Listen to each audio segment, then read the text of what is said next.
My name is Amanda West, and I want to welcome you to this session. It's called Empowering the Next Generation to Flourish, Reimagining Elementary Education.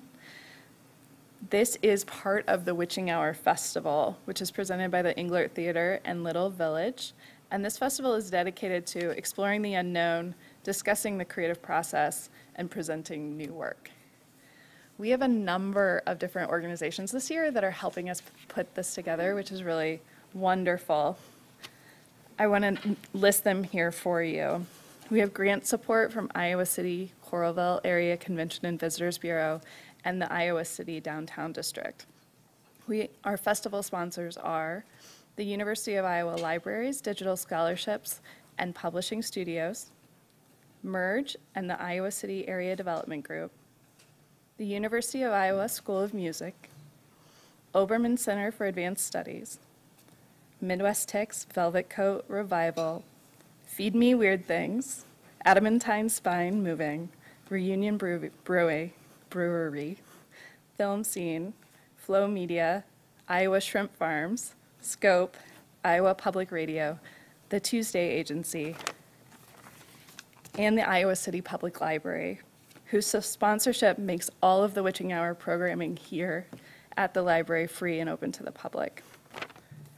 So thank you to all of those organizations for helping us make this happen. I want to also invite you to a few social events that are happening tomorrow, specifically because each of our sessions, there's a lot that happens in them. There's a lot to process, and we have some social opportunities to process together and connect with other people who've gone to other sessions. So at 10 a.m., coffee and rolls from Deluxe Bakery, and then at 4 p.m., a happy hour with Reunion Brewery, both of those tomorrow at MERGE. And at any time during this festival, if you just need a place to land, a couch to sit on, think, just have a quiet conversation, MERGE is open and is essentially our lounge for the festival. So I hope you will take advantage of that. With that, I want to say that I'm just so thrilled to have these two leaders here with us. It's a really special opportunity to hear the work that they've been doing for so many years to really learn how to empower the next generation. And they've had a great effect on me. Even in planning this, we've had some incredibly joyful conversations about the possibilities in the world and for the children that are coming up behind us. So thank you both for coming, and I will turn it over to you. Thank you, Amanda. My name is Chuck Peters, and I've been around this area for about 40 years. My job today is to get you from here to London and then back again, and then we will be hearing from Janet Hilary, who has been doing amazing work in London for years, and some really promising work in the last year here in Iowa. So just to try to get us into that, how many in the room here are teachers? Okay, look to me like a third or more. That's good. Yeah, right. So just quickly how we got into this. Everybody, I think everybody knows that 9 years ago there was a major flood in Cedar Rapids, and lots of community issues developed out of that flood. And so we were having proactive community building sessions. And in one of those sessions, a pretty well-known theologian, Walter Brueggemann, came to kick off the session. And even though he's a well-known theologian, he didn't really start with theology directly. He started with all of human history is the resolution of conflicting narratives. Yet, in the United States, we are so hard over on one narrative that we're almost losing our ability to imagine that others might exist, let alone resolve the conflict, right? Well, that hit me like a ton of bricks, and this group with about 540 people was organized in circles of 6. And the idea was you sit in a circle of 6 with people you do not know. And I happened to sit with 5 elementary school teachers who did not know each other, and of course I did not know them. And as they were sitting down, one of them said, "This has been so great to have the last 6 hours of substantive and authentic conversations, because I can't do that in my school." And that was the other thing that hit me like a ton of bricks. You've got to be kidding me. The people that we're relying on to develop the next generation cannot bring their authentic selves and cannot speak. And they were all from different districts, all did not know each other, but they all said that was life, that was their life. Because they were trying to meet conflicting, externally mandated demands that were impossible. So they were constantly, frantically looking outside and not able to attend to the children in front of them. That was also, very sad to me. So I thought, I want to follow this thread, figure out what's going on. I talked to dozens of schools and hundreds of teachers in Iowa, and I heard the same thing over and over and over again. So I said, well, I could chronicle misery, or I could try to find a school that was really working. I went to the AEAs. By really working, I mean everyone in that school system, the parents, the teachers, the staff, the administrators, the children, all understand the game we're attempting to play, and we're seeing whether we're making progress to that game. I don't know what the game is, but let's just all be in the same game. So I went to several AEAs, I went to the Department of Education, and nobody knew of a school that was like that. So I thought, you got to be kidding me. So I went to a national network, and I put out the All Points Bulletin there, and they had some good things that were happening, some really positive things, but it wasn't where everybody was in the same narrative. It might be like a bunch of teachers would get together and say, the principal doesn't know what they're doing, but we will fix this, we will do it, right? So I happened to meet a man from Washington, D.C. area who knew that I spent a lot of time in London for family. And he said, oh, you're spending time in London, you ought to meet this family that's doing interesting things. They told me that I should go to an event. I went to an event and I met Janet Hilary, very synchronistically, amazingly, in a group of hundreds of people at the event, and we just happened to meet. And I went to this school in the inner city in London, and before I talked to anyone in the school, I knew that it was a joyful, life-affirming place. In fact, when I walked in the door, over the door is the word joy. What I didn't know until I started talking to people was that the school was going to be closed a few years prior because it was severely failing. Children were not learning, high conflict, police called every day. And so I thought, wow, that was a school, and now this is a school that's so joyful and life-affirming. What's going on? What happened? And when I learned of the story, I asked, had anybody ever told your story? And the response was, well, reporters come with prearranged questions. We're limited in our responses by those questions, and so the story never gets out. So I said, well, let's work to co-create a shared narrative about what's going on here and try to share that. So did one video about the transformation. And there was a lot of adults talking, and it was about going from terrible to one of the top schools in the UK. And many people who saw that video said, well, great. Oftentimes, a charismatic leader will transform a school. But how do they sustain it?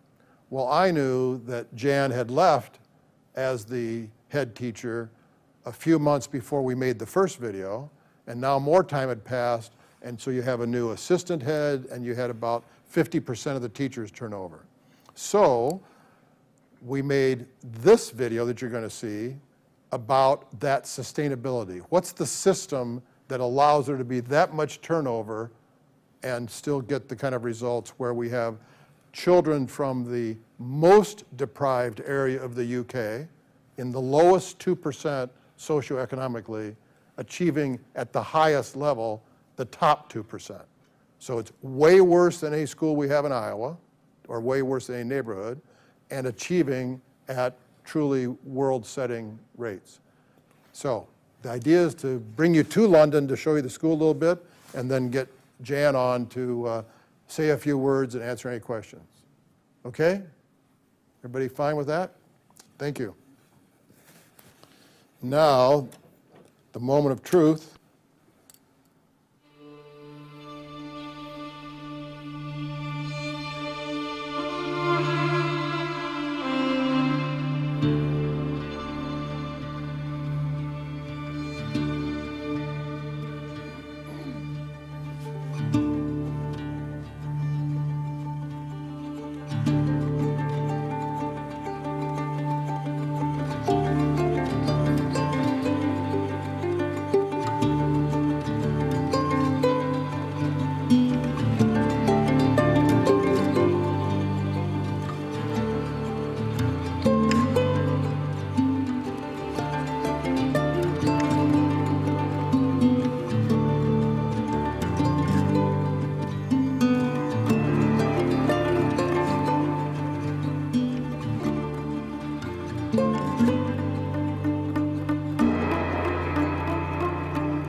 The essence of St. George's for me is transformation that begins in a small way with the child and, like the ripples of a pool, touches the lives of others.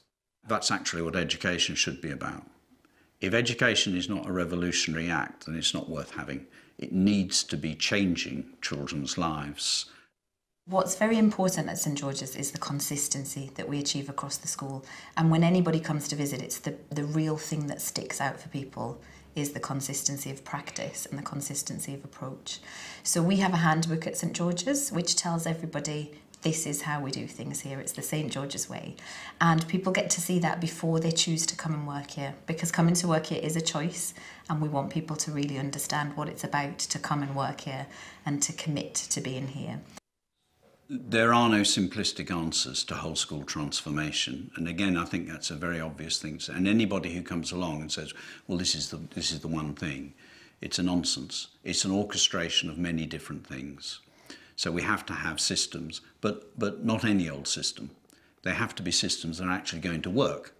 So if you look at the phonic work that goes on in the school, the way in which the school does it works. I know it works because the children learn to read and write, and the phonics is part of that particular journey. So you have to have strong systems that work. They have to be thoughtfully refined. You have to have the vision. You have to have the environment. It's an orchestration of many, many different things. If you're going to transform a school, it won't happen overnight. It takes a long time. And you have to be emotionally resilient and emotionally intelligent. You have to know in your heart, we can do this. We can do this, and we are going to do this, but we will need to stick at it. Change is a process. Initially, often people get excited, and nearly always as a difficult bit. And you have to work through that struggle to come out the other end. The key thing for me is we have to change the habits. We have to change what teachers do. Because sometimes I can change their understanding, but that may not alter classroom practice at all. And there's always a gap between what you know and what you do anyway. So you have to change what they do, the habits that they have in the classroom, change the practice. The deep understanding and beliefs and all of that can follow on later on, but you've got to change what they actually do. So we start doing things that work and stop doing things that don't work.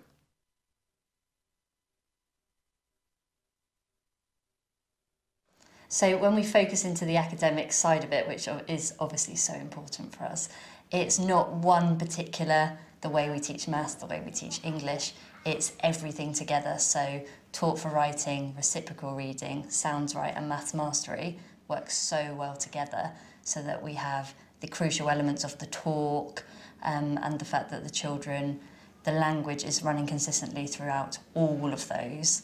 The consistency and the outstanding quality of teaching and the subject knowledge that come with all of those processes are all really important, and that's how it works so well all together. They have strong systems for cumulative learning. So what happens here is revisited and built upon year after year after year after year.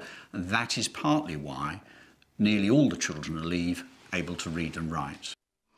Well, here at St George's we teach in a very intertwined way. Our Sounds Right phonics programme is very much the sort of core for our teaching of both reading and writing. And that's very clear in our teaching, and visitors certainly have noticed how consistent the teaching is through the school because of the language we use around teaching sounds and phonics, which is within reading and writing. So the consistency of the teaching is very, very clear and prevents any complications and, misunderstandings with the children.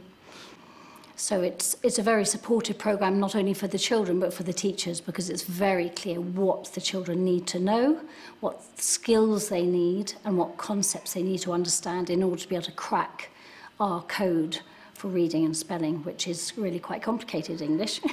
Yeah, what made St George's successful, I think, was the fact that they implemented the programme with great fidelity. But in order to do that, you've got to understand how it works. So an intellectual understanding on the part of the people who implement it, and a real desire to do it and to make sure that everybody's doing it. One thing that differentiates, I think, St George's from many other schools, and I have seen it in other schools where it's worked very, very successfully, it's always driven by the head teacher. The head teacher is the person who makes sure that what they want doing, it gets done.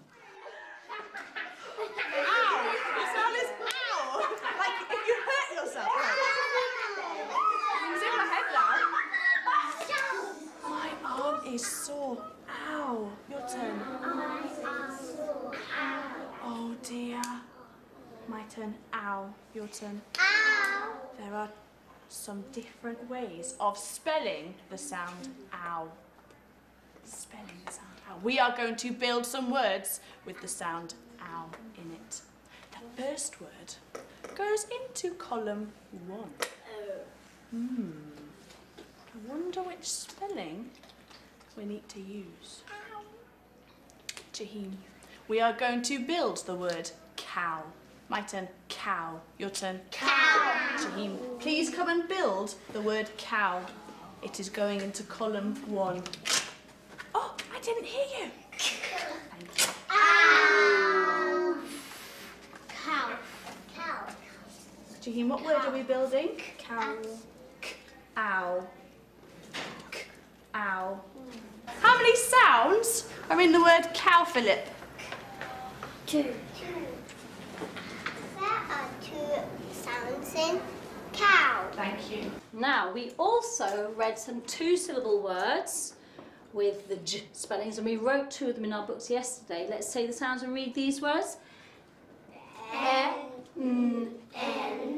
Joy. Enjoy. Enjoy. We enjoy phonics, don't we? Yeah. Let's try this one. Ready? Everybody? Ag. Mag. If. Let's try that again. Ag. Mag. Ne.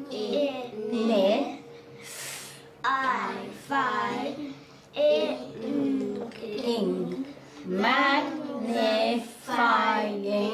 Magnifying. And that's how we read those tricky words, by using our syllables, and you're getting so good at that. Henry. But tomorrow I will be King Henry.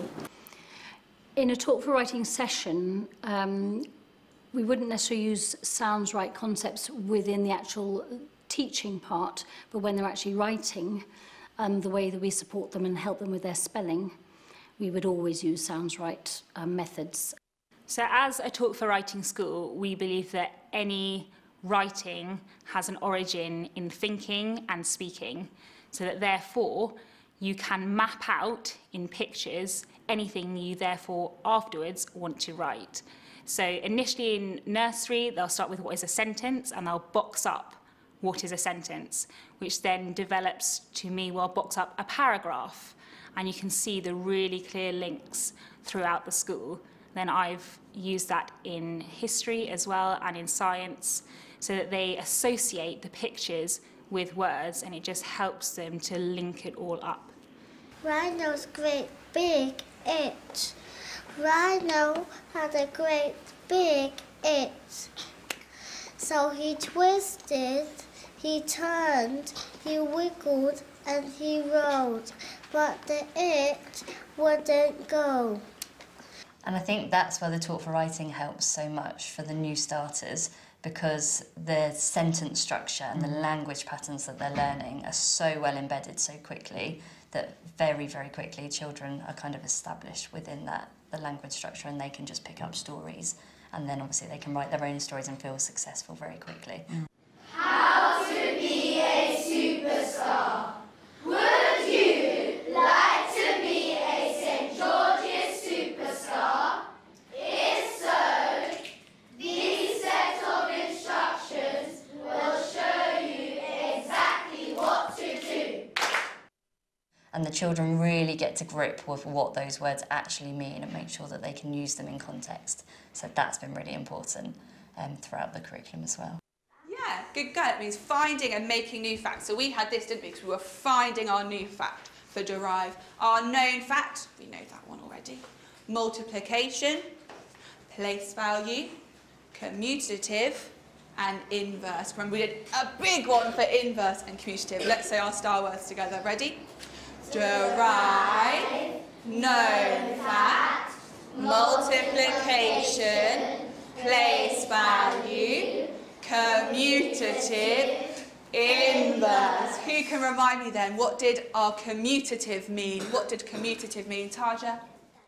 They're constantly refining what they're doing. Talk for Writing is not, it's an idea, it's a concept, it's teaching strategies and approaches, but it isn't fixed. So if you went to different schools that do it, they will do it in slightly different ways. And I think that's important, because all schools are different, all communities are different, every child is different, and the teachers need to be adapting what they're doing to meet the needs of the children. So if the approaches are not flexible and don't use what we call formative assessment, forming your next steps in the light of where the child is and taking the child with you, if it's not like that, it's not going to work terribly well. So reciprocal reading, the premise of reciprocal reading is that it's very discussion based, lots of oral language, vocabulary is a really big part of it again, which you'll see mirrored from the English. And when the children are reading a text, we really focus on a looking question, a clue question, and a thinking question. So the children are being taught the skills of comprehension. What do you think might happen?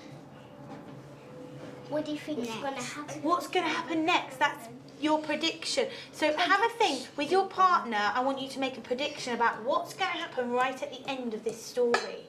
Where's Michael going to go? What's going to happen? Don't turn the page, because you're going to make your own prediction. Off you go with your partner.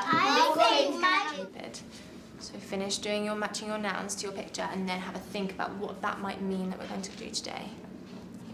And our thinking question, what's our thinking question?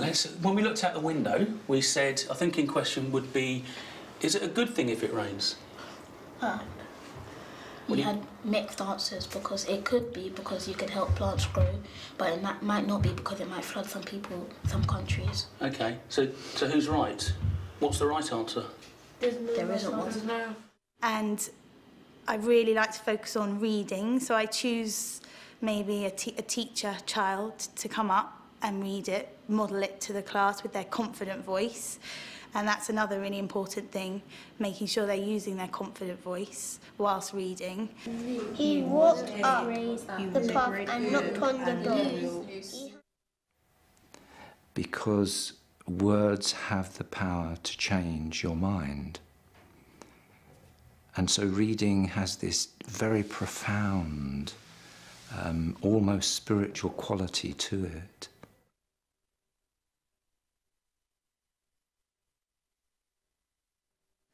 So classroom management is crucial for us because obviously behaviour is outstanding, but it's not always been outstanding, and to make it outstanding it requires a lot of work. So there's a lot that's going on under the surface.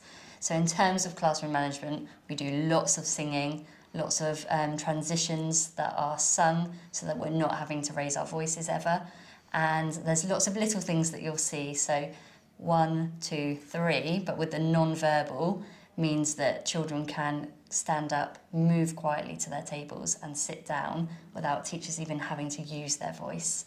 Thinking thumbs is another way that children aren't having to kind of flap their hands around the classroom, and it's just that really subtle, I'm thinking and I know the answer.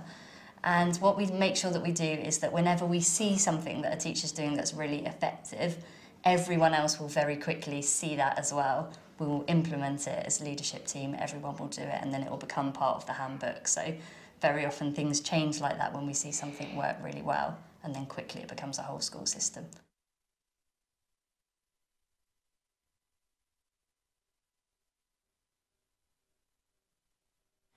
And it is ultimately for the children.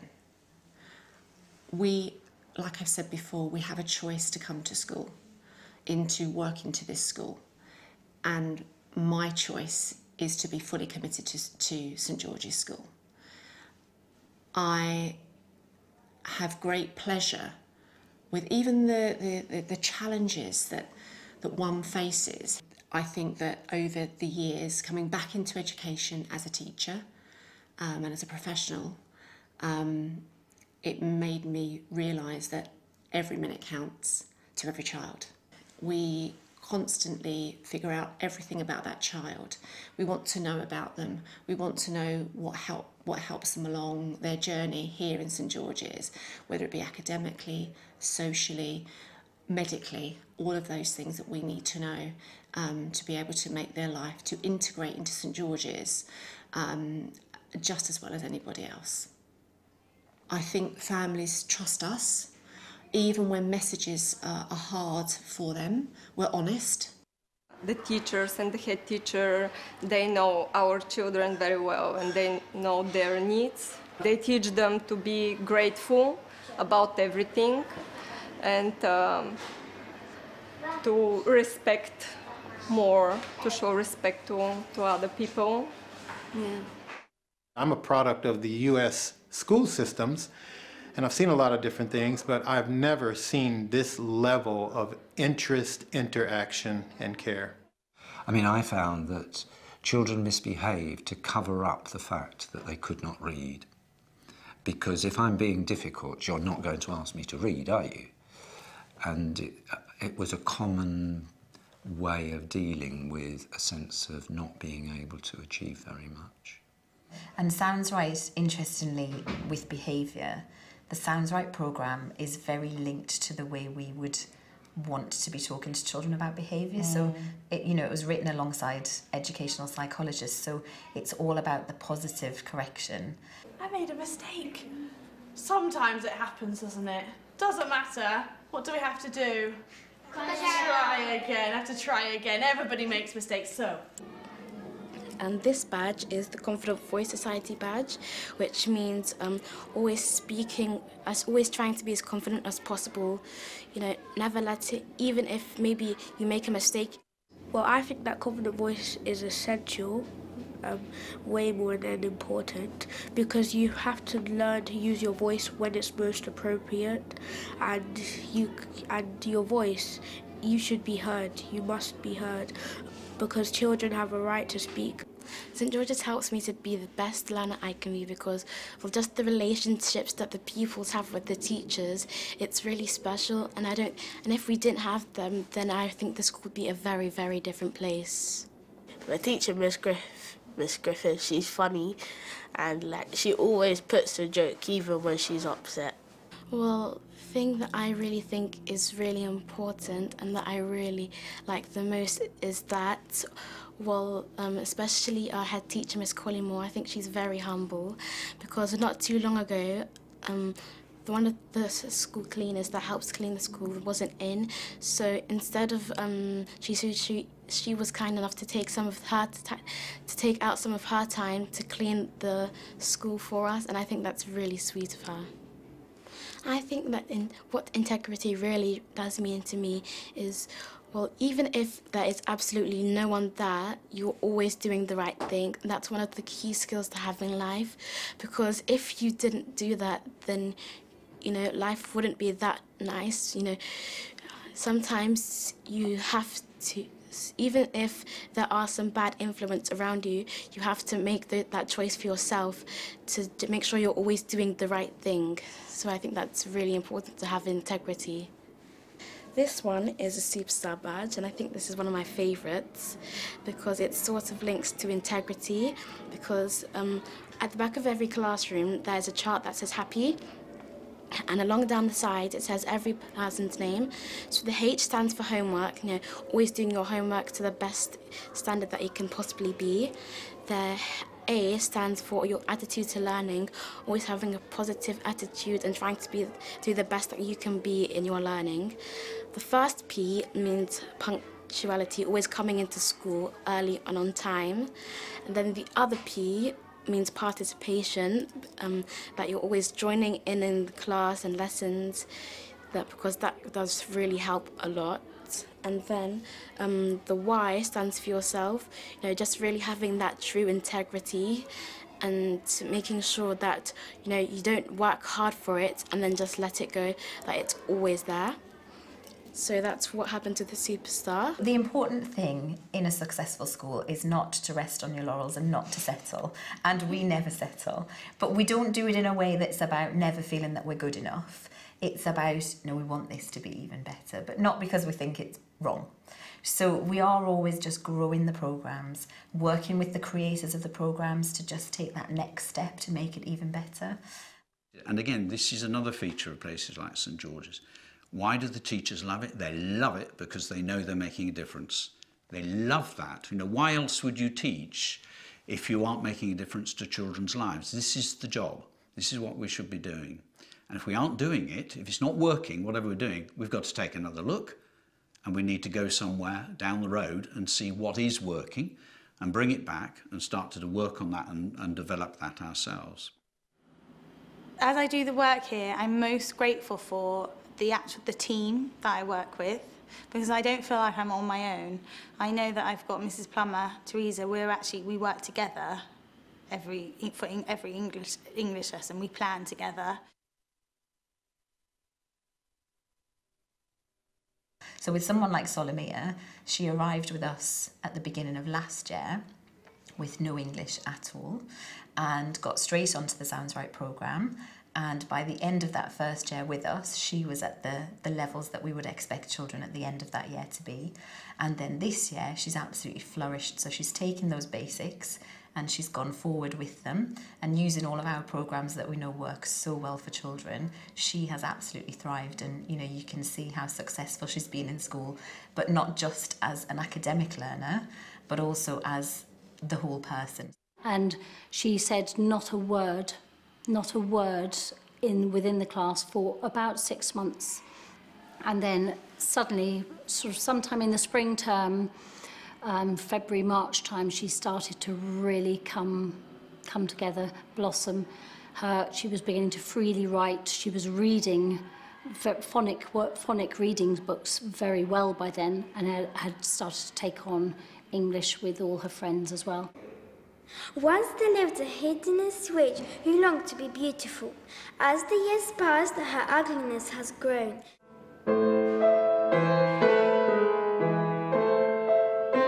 Resilience means to me that you have to keep on going, never stop, just keep on going. I am just so grateful for the opportunity to work in this community with these children, because every day, and I've been here 14 years, and every day I jump out of bed ready to come here to work with these children, because they have such passion and such determination, and you know, they have to put some real effort in themselves to be the best they can be. And I'm always so proud of them, and to have the opportunity to work with them and their families and to see them really thrive and become, you know, great little people. When they leave us at 11, you know, we see that character really established, and we know that we're sending them off to great secondary schools to be the best that they can be going into adulthood. And, you know, there's no more privilege in the world than being able to work with that every day.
Well, it's made me a little bit homesick seeing that, because I've been away for a week, and also it's a long time since I've seen that film, and I just feel such a deep sense of appreciation that to have worked the 12 years to build the school, and all the time, right from day one, I was mindful of legacy, and that it really wouldn't do to just build the school and then let it drop. So I was creating a school that would last way beyond me. And in actual fact, I don't know very many of those young teachers in that film, because they came after I left. So to hear them, you know, talking about their work in that school just as they would if I was still there, is very touching to me. And then to see people like the reading teacher, who's been working in that school for over 20 years, and Lisa, who was the learning mentor, who was talking about every child. She came into that school as a mum, and she started off just working as a dinner lady in the school, serving the lunches. And gradually she grew with us until she became one of the central teachers and leaders within the school. And there she is now, still at the forefront of that community. And I think, you know, what's so important, just reminding myself about that film, is you just see a little window into a school there, but around that school is one of the most challenged communities in London. It exists in a ghetto community where nobody owns a house. They all live in apartment blocks, and they live in crushing poverty. And what happens to that whole community is it anchors to the school, and the school holds that community, not only to be able to survive, as you can see, but really to flourish. Now, if I could tell you, on the same estate, in the same ghetto, there's another primary school. And that school, after we'd got St. George's going, that school was failing. I mean, it was heartbreaking to see what a dismal, crisis-ridden school it was. You know, children dismantling every day, adults not knowing what to do about it, everybody stressed out, learning nowhere on the agenda, and so on. And a so-called British superhead came into that school. And honestly, I watched with amazement. In 12 months, she turned it from this complete wreck into a school that, you know, I would say it was as good, if not better, than St. George's. I mean, we're proud at St. George's, but this woman had created a school where the arts programme, never mind the academics, which was superb, but the arts programme made me think, Jan, you've got to go back to college, you know. You really have. That the world's moved on, and it has to be so much better. Our school, St. George's, had been judged outstanding by the government some time earlier. Her school, at the end of the 12 months, the government came in and judged it outstanding. I mean, just like, how is that possible? The very day it was judged outstanding, she came to see me and she said, Jan, job's done. I'm moving to Birmingham. I've got a new promotion. You know, I mean, basically, if you've got an outstanding school in a disadvantaged context in London, you only have to phone a few people up if you want promotion, because you can pretty much name your job and your salary. That school is now worse than it ever was before she entered it. So it took 12 months to build it up into a super school, and I would say 2 to 3 months for it to crash right back down again. So when we talk about the flourishing, the flow, the sustainability, you must understand that the chair of the board there has been in that school for 16 years. I was there for 12, nearly 13 years. Sarah, who was my deputy, came to me as a baby out of college, grew her all the way up into the next head teacher. She was saying 14, 15 years she's been there. Teresa, more than 20 years. Lisa, more than 20 years. You can see that this word, when we use this word commitment, you are really talking about some people who have given, you know, their lives in service to this school and are still there today doing that work. What struck me, after being in the schools here in Iowa this week, here in Iowa City and over in Cedar Rapids, you know, it's simply true, and you've got some just really, really wonderful educators over here who I hold in very, very high regard. There's no question the schools, they're grappling with behaviour as the primary issue. And there are all kinds of reasons for that. I mean, reasons that when you're in these schools do to some extent feel out of your control. And there's a feeling that we've just got to get this behaviour sorted out, because when you have really extreme behaviour in a school of children dismantling, that's not something you can ignore. You know, you've got to deal with it, because your first duty as an educator is to keep a school safe.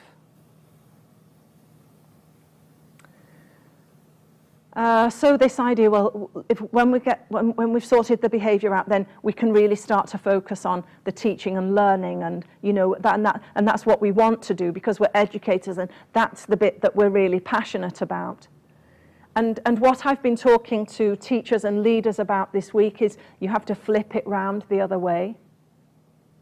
You've got to focus on the teaching and learning, because the truth is behaviour comes with superb teaching and learning. That's how it happens.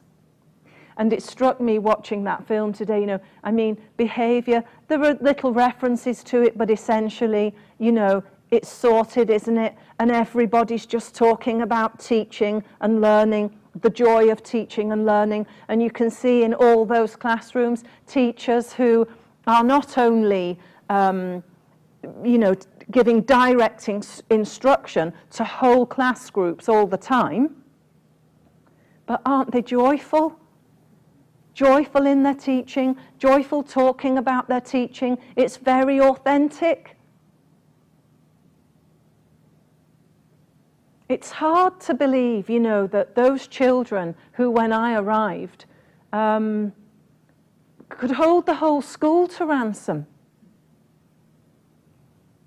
are now those very same, Kyra there with her badges on, de jour, talking about his confident voice, and taking that into that kind of territory where they can talk about how important that is for them, because they've got big plans, and they know that they have a franchise into society in the UK that their parents, I mean, that it was a closed door to their parents. But I was saying to people today, I don't know how well you know the UK, but hopefully you know who the Queen is. And we love our royal family in the UK. You know, it's a bit bizarre for you in America, but look, we just love them. And then, of course, there was lovely Prince William, and I've watched him grow up. And now here's the wonderful Prince George, who is going to be our next king. And he started school in September. And he started school in a school that's about a 4 or 5 minute walk away from St. George's. That's hard to believe, because you're thinking, hold on, St. George's is in a ghetto and you're putting the next king in the school there. But you will have all have been in places like Chicago where, you know, back to back, extreme poverty and eye-watering wealth. And that's what we have in London. So those children don't even go under the railway bridge to the area where Prince George goes to school. But actually, if they did, he's only minutes away. Now, this is very important. First of all, a little aside, we trained Prince George's teachers to teach. That's honestly true. But secondly,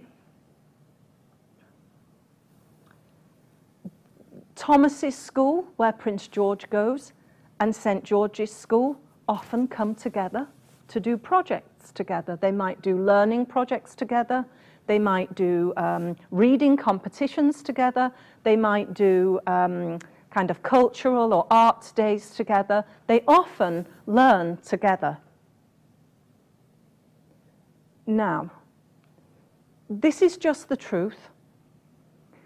If the children I've met in your schools this week met Prince George, it would be very, very obvious to me that I had two very different groups of society coming together. A group who, for example, didn't know how to speak in received structures, and then Prince George, who, or his equivalent, who wouldn't be able to understand them.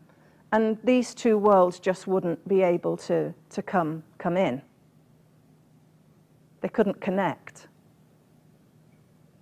But the St. George's children have been raised by us from 3 years old to be so dignified without any imposition. And you saw that with de jour and Kyra there, and the children, how they are so dignified, able, every one of them. Did you see how those teachers, when the children spoke, just did that, no words? And the children corrected and gave a full sentence in standard English. Standard English is what Prince George speaks. The children at St. George's know how to speak like that. Now, let's not kid ourselves. When they're out on the street on the Patmore estate, they're not speaking like Prince George. Any more than when I go back to my hometown in the north of England, do I speak like I'm speaking to you now? You probably wouldn't be able to understand me when I go back to that community. But, you know, that's part of me. And I love nothing more than just diving in with my family and friends and going into the way we speak. St. George's children are alive on the street. They're strong on the street. You don't mess with them. They can hold their own on the streets of London. Bring them into school, put them into Thomas's, introduce them to St. George, to Prince George. They can breeze it. Oh, good morning, Your Royal Highness. How are you today? They can do that stuff. So, when they go off, as they do, to the best high schools in London, because to a child, every single one of them, we rest at nothing to ensure every single one of them goes to the best secondary schools. Because our thing is, you know, we're not working from 3 to 11 to raise children like that, to send them into sink schools. No way. We fight for every single one of them. And indeed, these days, many of them are actually going to the same school as Prince George because we get them free scholarships into those high fee-paying private schools. But they're not the poor kids in those schools. Nobody's feeling sorry for them in those schools. They go to the best high schools. They're on a trajectory, a risk-free trajectory into university. They are the last workless generations of their family. And as I say to their parents always, when their parents come in with all their social baggage, all their crisis, all that stuff that's smouldering away all the time, I say to them, Mum, I'm sorry for your problems. Here's the good news. I'm sorting out your social problems for all time. By educating your children, you can look forward to a bright future. You won't have a broken boiler when your child is earning the kind of money that they're going to be capable of earning. You're going to be living the good life. You're going to have your own home. You're going to be going on holiday. You're going to be driving around London in a car. You can look forward to an amazing future for you and your family in all the generations to come. Because just like me standing here today, born as I was into exactly the same starting point as those St. George's children. And here I am, top of the tree, living a very beautiful life, let me tell you, in London City. And whether I'm down on the Patmore estate or I'm in Buckingham Palace meeting Her Majesty, I'm completely at ease and flourishing and able to make my own choices in a self-determined way about how I live my life. And the message, the key message here that you will have heard from the team there, and you will see in the children, of all we're given, all the gifts that we're born with, all the gifts that we grow through, everything that we are and can become, we give back in service to others. That's what it's all about. We serve. The children serve. They know what's serving others. They know how to hold a door open, and that's serving. They know that when they're learning as 30 in the classroom, if they use a confident voice, they're serving their friends because everybody can hear them. They know if they work in the garden at lunchtimes, they're serving the school community. They know what serving is all about. And I was simply amazed to be in Chicago at the beginning of this week with some of your greatest academics, researchers, doctors of this, doctors of that, and, you know, okay, I'm doing all right for myself, but, you know, I can't do any of that stuff. I am just in classrooms all day, every day, working with those beautiful children, and I change things, just as the teachers were saying there. Something seems to be working really well here. Whoa, let's get in and get things changed. But these great people doing this research said, you know, the one thing that makes the greatest difference in raising resilient children, no matter what the trauma, school shootings, floods, you name it, what brings through tremendous resilience, a tremendous drive to move forward? Serving others, caring for the other, reaching out to somebody else in need, or thinking of a way in which you can go beyond your own realm to take out what you have to somebody in need. Amazing. And there we were, you know, like we'd invented it. But hey, your academics already had it locked down. It's a tremendous privilege. You know, I come over to the US. I was here last year, and I've been back this year. And, you know, I'm not here earning the kind of big dollars or anything. It's simply my holiday in the UK this week. And I'm just giving the holiday, you know, with a you know, just a willingness to try and serve and to try and help. And when I see these just remarkable, brave, committed, dedicated educators over here who are working in your schools and who know, you know, that they're not where they want to be any more than I ever am. I mean, Sarah can say, you know, they're always kind of on that idea of we're doing well and we can do better. Well, you know, she's giving me a little nod there because nothing was ever good enough for me, and I know that she's sending a bit of a message out, but you know, your schools, your people who are here today, you know, they invited me to come and to come inside. It's not easy to open your school up and say, come in, welcome, please celebrate what's working here, and please tell us what our best next step is to bring our children through to that tremendous flourishing that was achieved at St. George's. There are no easy answers to that. But one thing we've definitely agreed in every school I've been in this week, we have to claim the curriculum as teachers.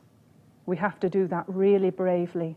There's nothing complicated about great elementary school teaching. You've got to keep it really simple. You've got to teach every child and reclaim the territory of a teacher.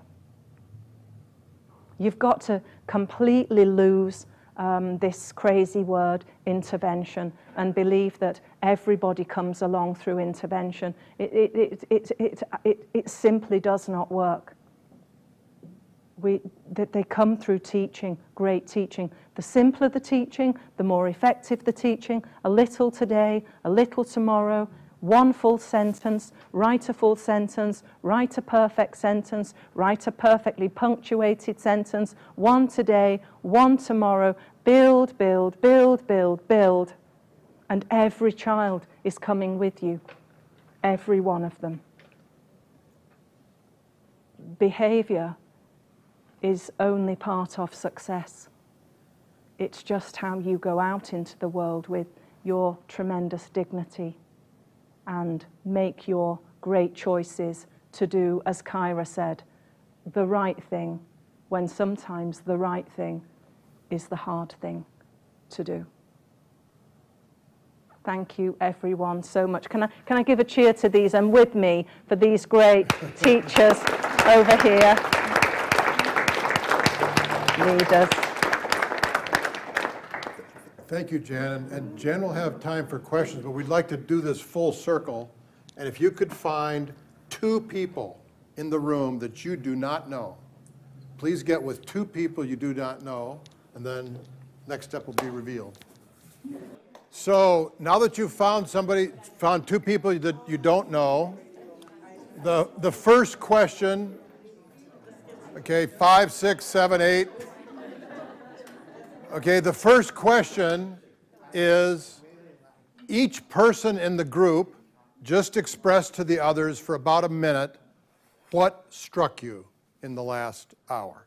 What struck you? Okay, that's it. Each person gets to explain or express what struck you.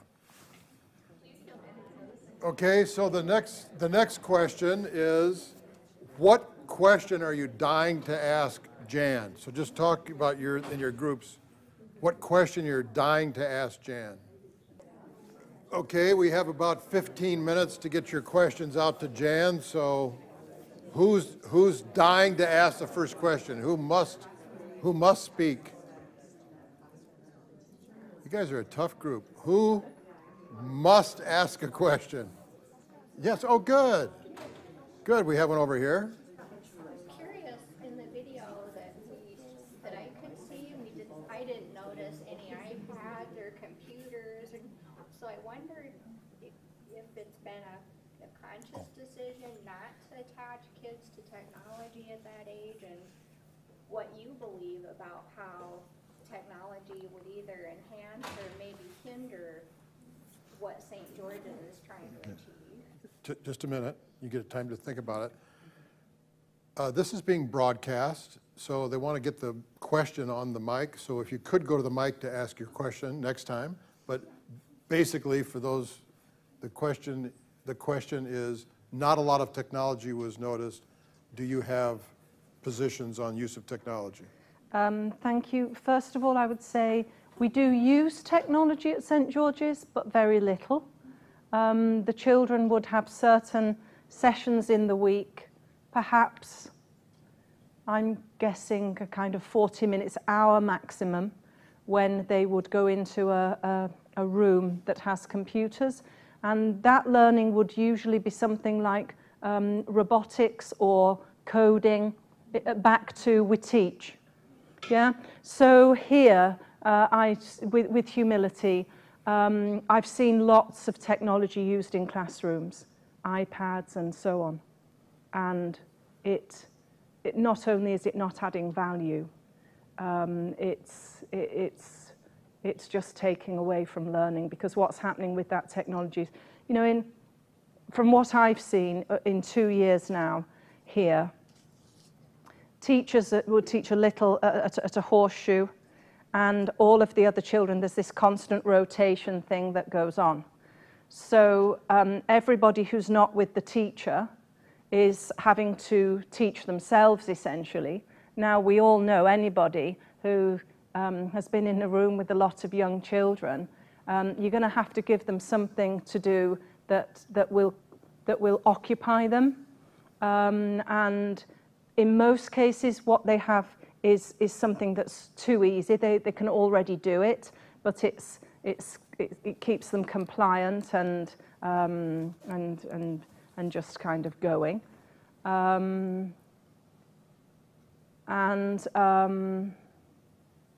Yeah, I haven't seen any technology teaching this week, and I haven't seen a single example of a piece of technology that has done anything other than diminish the learner. And I'm sorry, that's a harsh message, but it's true. I was just going to follow up.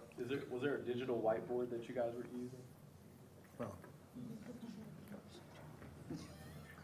Were you using a digital whiteboard in the classroom? I did see digital whiteboards used in the classroom, okay. And they were used, you know, they were used fine as a teaching board, really. They're not technology as such, and we would always use those in the UK.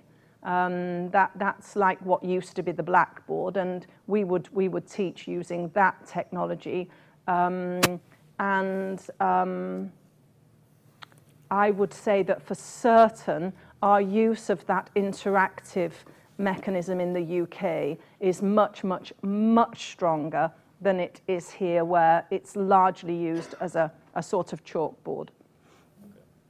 And while I'm back here, I'll just ask a question or two or three. Like I'm gonna sing. So can we talk about like so I feel like one of the differences between what I saw there at that school and maybe a school like I would have gone to is the classroom size or the size of the school in general. What size of a school is that? And do you feel like the schools that you've gone into, do you feel that the size of the school or the amount of students there per classroom and maybe per school could affect the way that these principals could ground themselves within the education here? What's so interesting is there at St. George's, every class has 30 children in it. The classrooms are quite small. It's a small building. The classrooms were actually designed to have 25 children in them, but we have 30 in every classroom. But we manage our classrooms superbly to optimize space and to contribute to what we call our calm school. Here in the US, classes tend to be around the sort of 15, 20 maximum mark. So the teachers are teaching many fewer students at any one time. And the size of school here is equivalent really to schools in the UK. I would definitely say that. And but one thing that I'm mindful of here is there could be much greater intentionality about the use of space. There could certainly be much greater intentionality in the leveraging of the space to promote excellence in learning.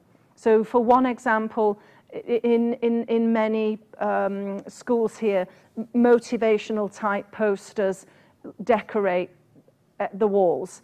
And there's a little bit of children's work up sometimes, but you don't have a sense of why it's there or that it's giving some sort of model for the children to aspire to.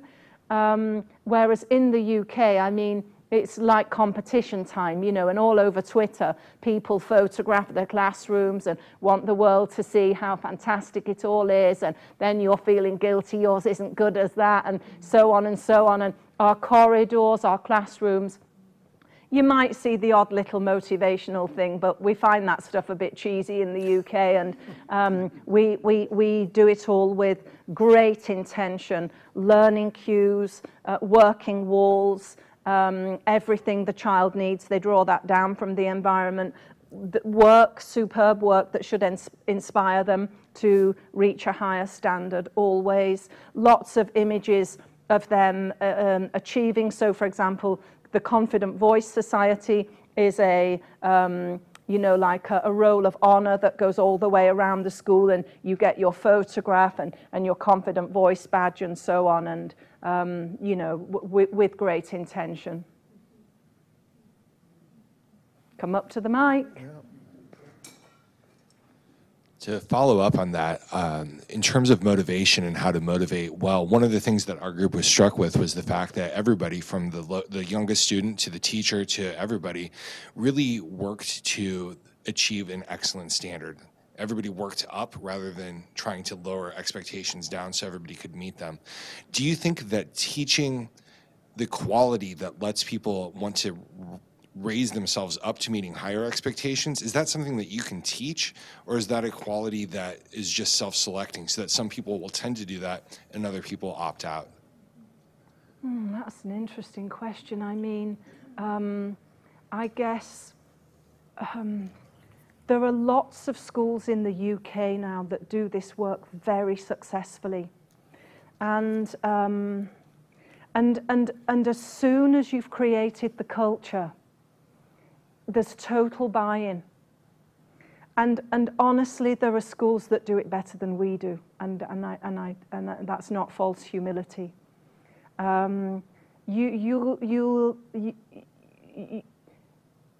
We've kind of got it down what great teaching is.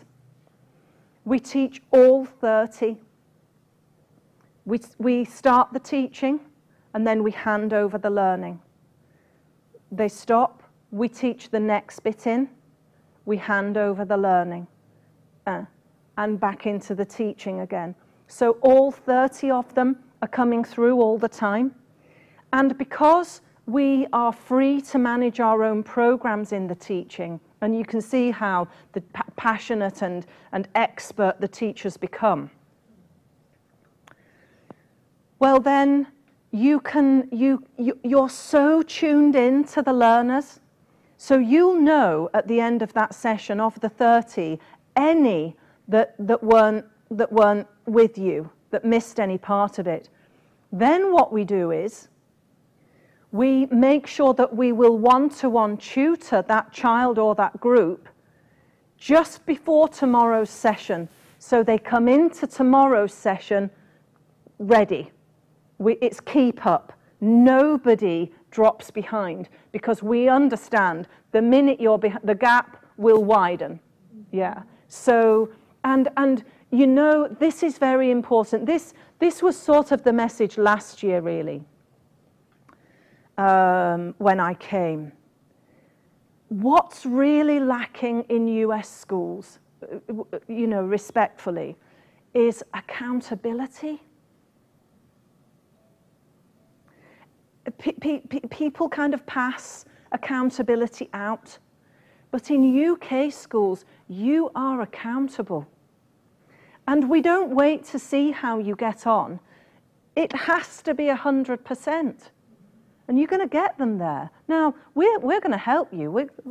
We're in this together, and we're driving at it together. But you're accountable. If we're holding a family learning session, there's no Patmore Estate, see if 1 or 2 turn up.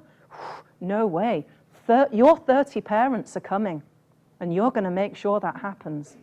And if 30 parents don't come, you're coming to see me. Yeah? And if a child, for any reason, is showing some negative attitudes to learning, the child is not the one that comes to me. The teacher comes to me. Sorry, what happened there? What was missing? What are you changing tomorrow so that's different?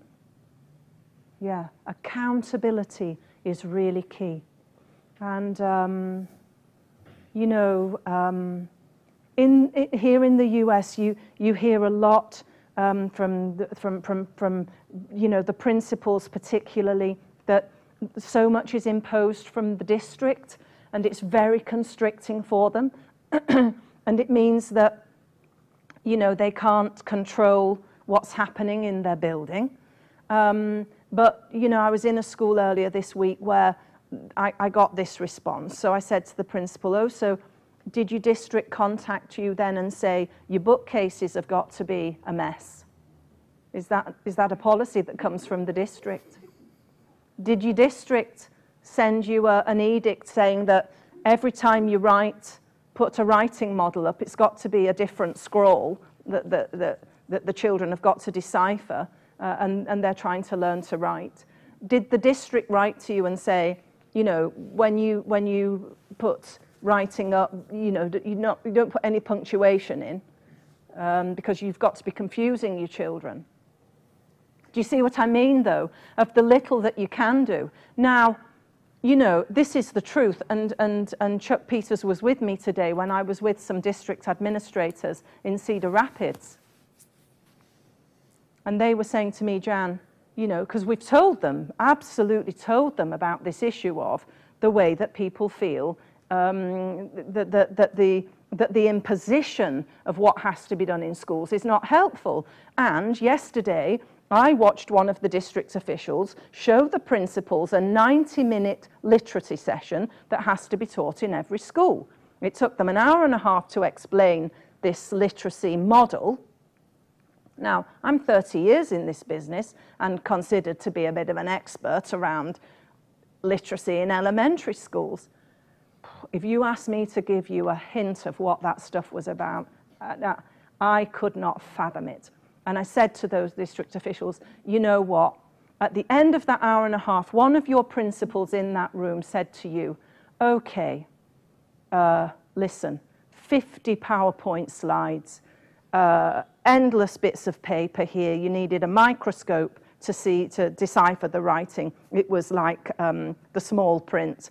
And just give me one thing that I should do when I get back to school to implement. Just tell me the first thing to do. Oh, that's a good question. What should you do when you go back to school?